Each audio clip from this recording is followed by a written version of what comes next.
Hello दोस्तों, स्वागत है आपका मेरी इस नई वीडियो में। जैसा कि पहली वीडियो में मैंने आपको बता दिया है कि इस वीडियो में अब हम कलकत्ता से गंगा सागर जा रहे हैं और यहाँ पर हमने एक गाड़ी बुक करी थी जो कि हमें काकद्वीप तक छोड़ेगी।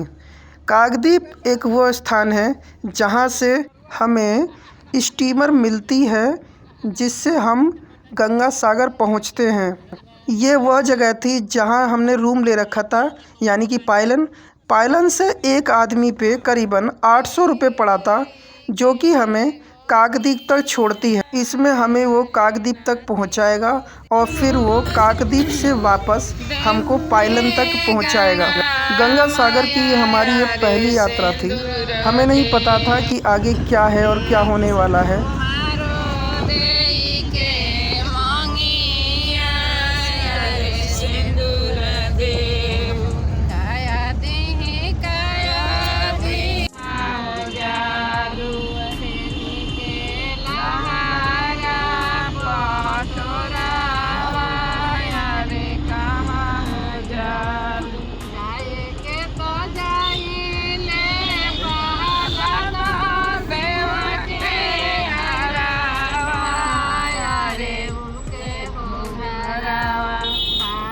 करीबन सुबह के 10 बज रहे थे और इस समय हम आ चुके थे जहाँ से गंगा सागर के लिए आगे हमें स्टीमर यानी कि बोट मिलती है, वहाँ पार्किंग में।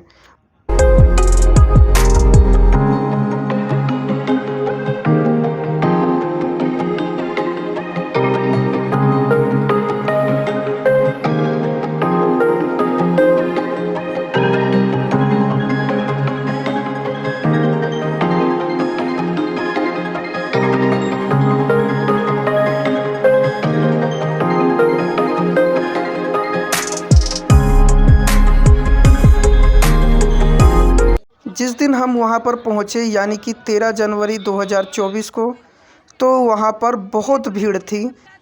सरकार के रिकॉर्ड के अनुसार लगभग 40 लाख लोग वहाँ पर 14 तारीख को यानी कि मकर संक्रांति के दिन नहाने के लिए वहाँ पहुँचने वाले थे। गंगा सागर की यात्रा करते समय इस बात का ध्यान रखें कि अगर कोई भी खो गया तो वहाँ पर वापस मिलना बड़ा मुश्किल होता है। इसलिए जो भी अपने समूह में जा रहे हैं उस समूह का ध्यान रखें और आगे पीछे देखते रहें कि वो मेरे साथ है कि नहीं है। अभी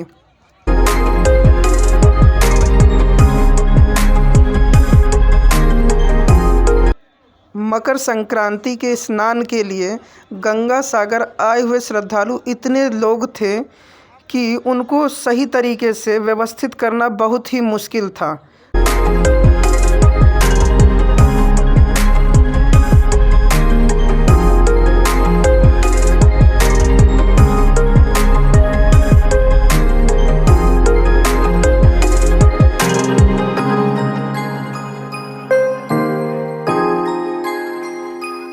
सुबह 11 बजे से करीबन दोपहर के 3 बज चुके थे जब हमने पहला चेक पॉइंट पार किया, पर भीड़ अभी भी कम नहीं हुई थी। जितने लोग हमारे साथ थे वो आगे भी दूसरे चेक पॉइंट तक जाने के लिए तैयार थे।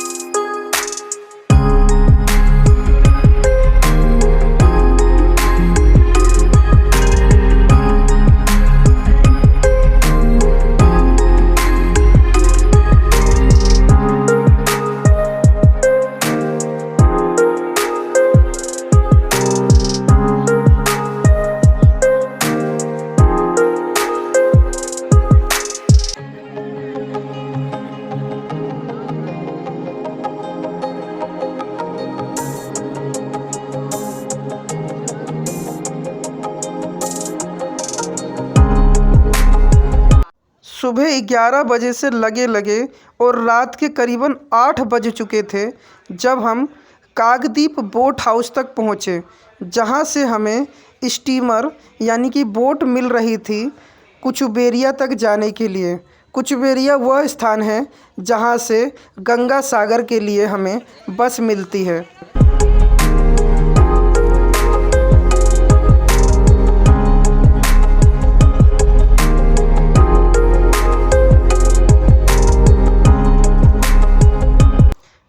धीरे वो टाइम आखिर आ ही गया था जब हम अपनी बोट पे बैठने वाले थे, जो कि हमें कुचबेरिया तक छोड़ती है। और हम अपनी बोट पर अब आ चुके थे और यहाँ पर भीड़ फिर भी उतनी ही थी।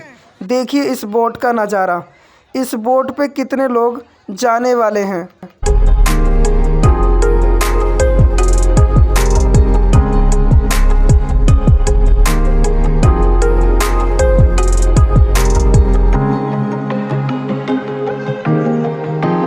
करीबन एक बोट पे नहीं भी तो 600 लोग एक बार में सवारी कर रहे थे और भीड़ इतनी कि वहाँ पर बैठने की जगह ही ना मिले।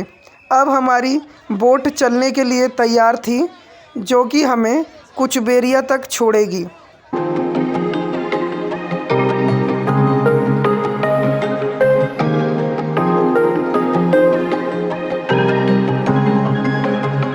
अगर हम बात करें इस बोट से कुचबेरिया तक जाने का और कुचबेरिया से फिर काकद्वीप वापस आने का किराया 80 रुपये है। 80 रुपये में जाना और आना दोनों हो जाता है।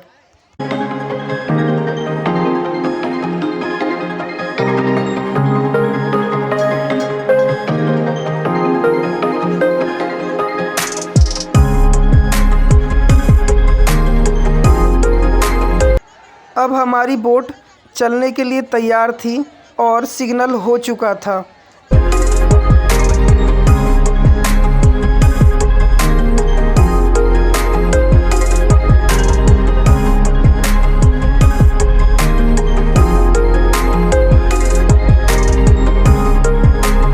हाँ, रात का समय हो चुका था तो उतनी साफ वीडियो नहीं आ पाई, उसके लिए सॉरी।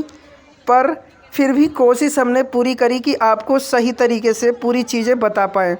अब हमारी बोट चल रही थी, आपको हल्का हल्का पानी हिलता हुआ दिखाई देगा।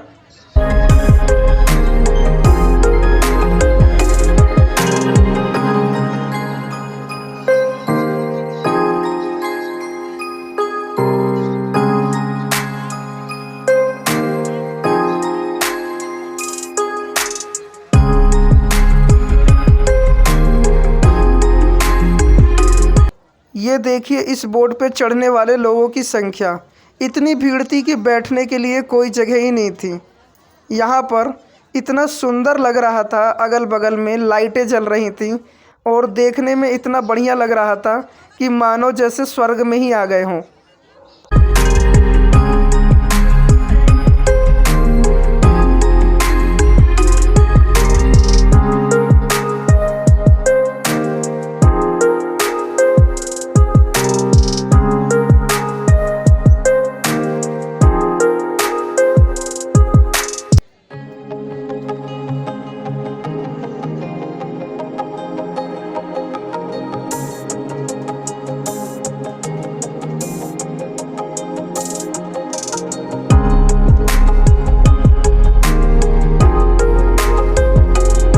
यह वह समुद्र है जिसको पार करके ही आदमी गंगा सागर तक पहुंचता है।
करीबन बोट पे 1 घंटे बैठने के बाद हम लोग कुचबेरिया पहुंचने वाले थे और वहां पर और भी कई सारी बोट लगातार आ रही थी, जो कि श्रद्धालुओं को गंगा सागर के दर्शन के लिए पश्चिम बंगाल सरकार ने लगा रखी थी। और सब सालों की तुलना में इस बार 35 स्टीमर चलाई जा रही थी, ताकि श्रद्धालुओं को कोई भी परेशानी ना हो।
और फाइनली हम लोग कुचबेरिया पहुंच चुके थे। हमसे पहले एक ये बोट आ चुकी थी कुचबेरिया के बोट स्टैंड तक। तो पहले ये बोट के सारे लोग उतरेंगे, उसके बाद अब हम लोगों का नंबर था यहाँ से उतरने का। अब हम लोग यहाँ से उतर रहे हैं और मिलते हैं आपसे वीडियो के आगे। 11 बजे से लाइन में लगे लगे काफ़ी हालत ख़राब हो चुकी थी, शरीर में काफ़ी दर्द हो चुका था। तो यहाँ पर सभी लोग हमारे समूह के, जिसमें मम्मी पापा, अंकल आंटी, मामा मामी और मेरे मौसी का लड़का आराम कर रहे थे।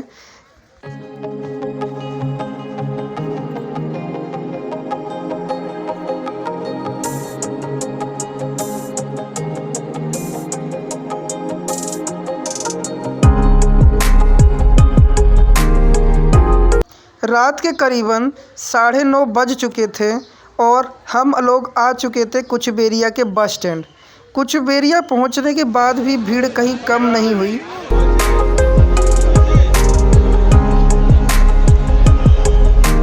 कुचबेरिया से हम लोग बस में बैठ चुके थे। कुचबेरिया से बस पश्चिम बंगाल सरकार द्वारा चलाई जा रही थी। इस बस से गंगा सागर पहुंचा जाता है। इस बस का किराया करीबन 35 रुपये है, जो कि 20 किलोमीटर का लगता है।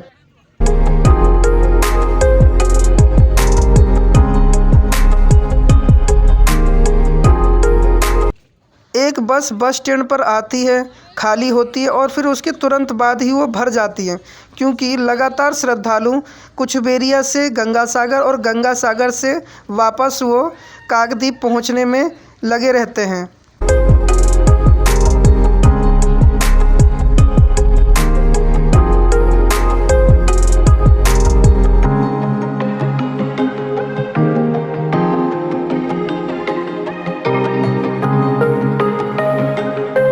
फाइनली रात के करीबन 12 बजे अब हम लोग गंगा सागर मेला के द्वार पर पहुंच चुके थे। यहाँ से भी अभी बहुत दूर था, करीबन अंदर ही अंदर हमें 4 किलोमीटर पैदल चलना था। यहाँ पर सब लोग बस से उतरकर अपने अपना सामान देखकर और फिर अपने अपने समूह के साथ वो लोग आगे बढ़ रहे थे। ये स्थान गंगा सागर मेला का मुख्य द्वार है। यहाँ से ही लोग अंदर जाते हैं और पूरी रेतीली ज़मीन का सामना करते हैं। इस मेले में एक ही स्थान से नहीं अपितु भारत के सभी स्थान से, सभी राज्यों से लोग आते हैं और जिनके रहने के लिए, खाने के लिए यहाँ पर सुविधा पश्चिम बंगाल सरकार ने करी थी।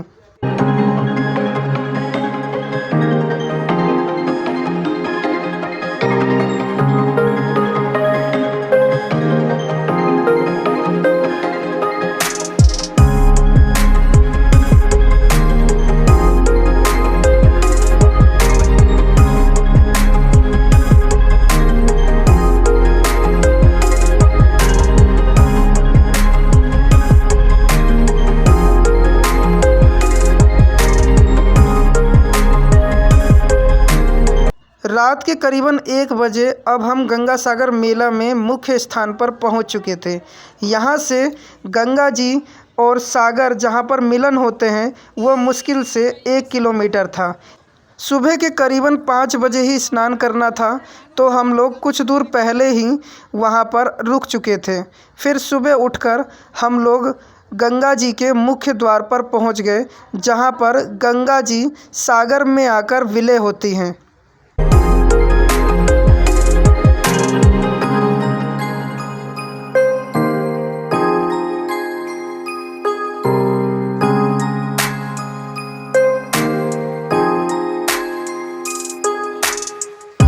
सुबह का करीबन 5 बजे हम लोग गंगा सागर के मुख्य घाट पर पहुंच चुके थे और यहाँ पर भीड़ देखकर आप अंदाज़ा लगा ही सकते हैं कि यहाँ पर कितने लोग सुबह सुबह स्नान करने पहुँचे थे।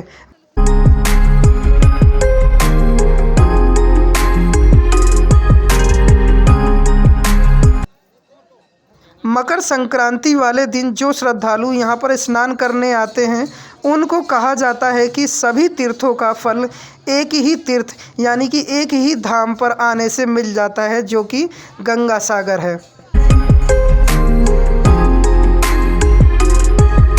धीरे धीरे घाट पर भीड़ बढ़ती ही जा रही थी और लगातार लोग यहाँ पर स्नान करने के लिए पहुँच रहे थे।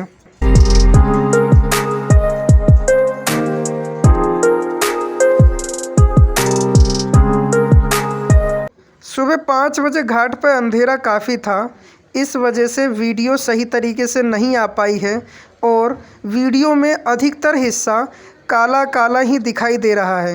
ये गंगा सागर का स्थान है जहाँ पर लोग अब स्नान करके अपना दान पुण्य का कार्य कर रहे थे।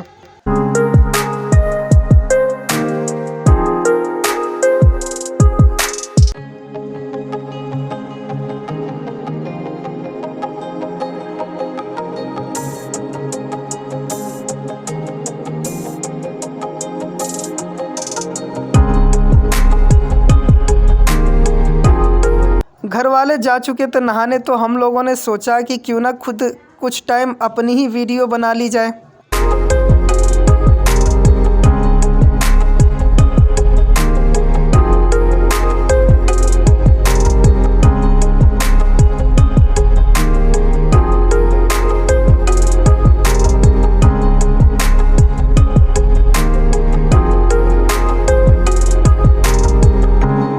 ये मेरा छोटा भाई मौसी का लड़का। हाँ, लंबाई इसकी बेशक मुझसे ज़्यादा हो गई है, लेकिन है मेरे से छोटा ही। घर वाले सभी लोग नहाने चले गए थे और सामान की जिम्मेदारी हमें सौंप के चले गए थे कि अब तुम इस चीज़ को देखो।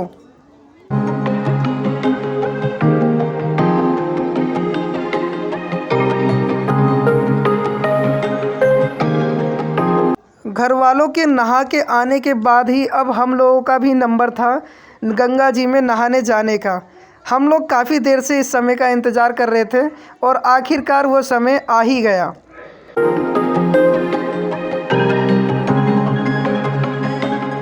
हमारे समूह के सभी सदस्यों द्वारा लगातार दान का कार्य चल रहा था। यहाँ पर शुरू में मेरे पापा, मम्मी और मामी सब दिखाई दे रहे हैं।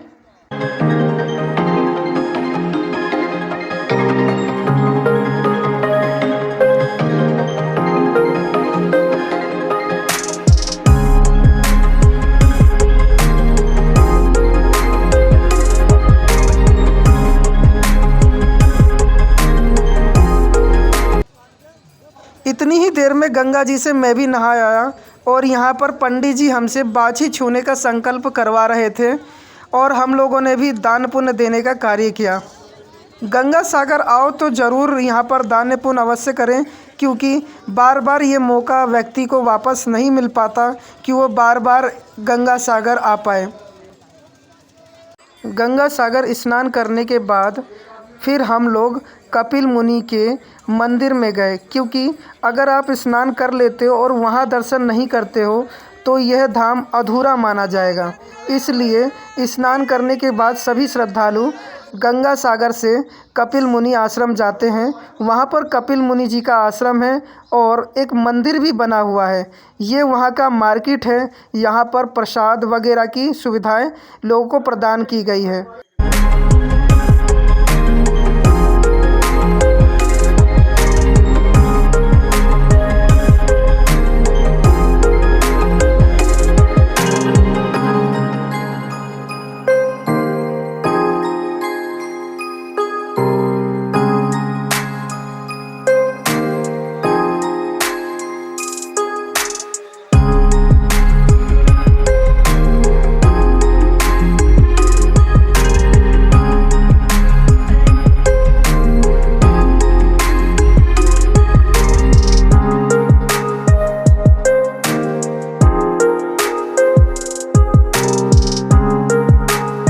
सभी चेक पॉइंट पार करने के बाद हम लोग कपिल मुनि के मंदिर पहुंच चुके थे।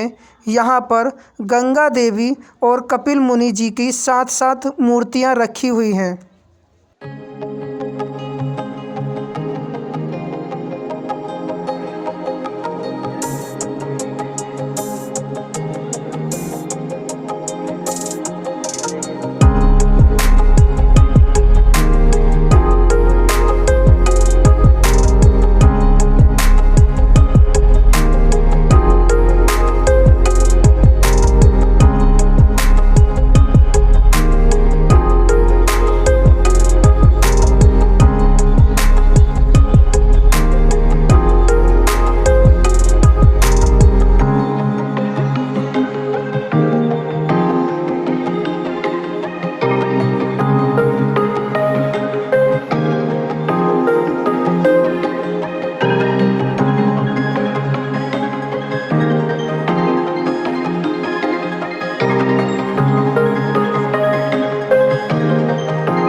अब हम अपनी वीडियो में गंगा सागर यात्रा के अंतिम चरण में थे।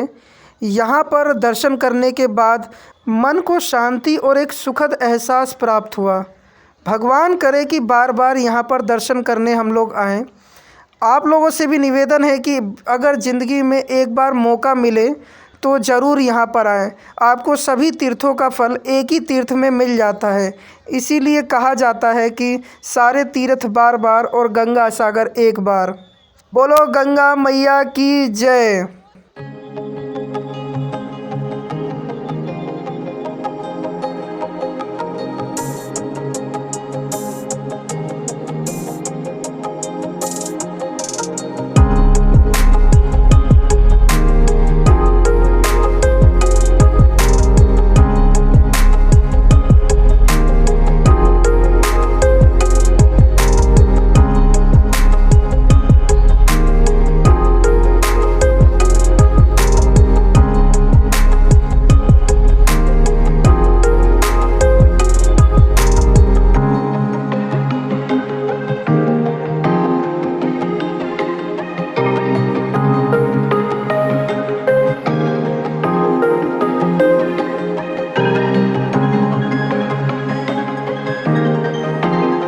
कपिल मुनि जी के दर्शन करने के बाद और गंगा माता जी के दर्शन करने के बाद हम लोग वहाँ से बाहर निकले और फिर हम लोगों ने थोड़ी देर आराम करा और फिर वहाँ पर चाय वगैरह पीने के बाद कलकत्ता से जगन्नाथपुरी जाने की यात्रा पर विचार करने लगे, क्योंकि गंगा सागर स्नान करने के बाद व्यक्ति को ठाकुरद्वारी यानी कि जगन्नाथपुरी जाना आवश्यक है।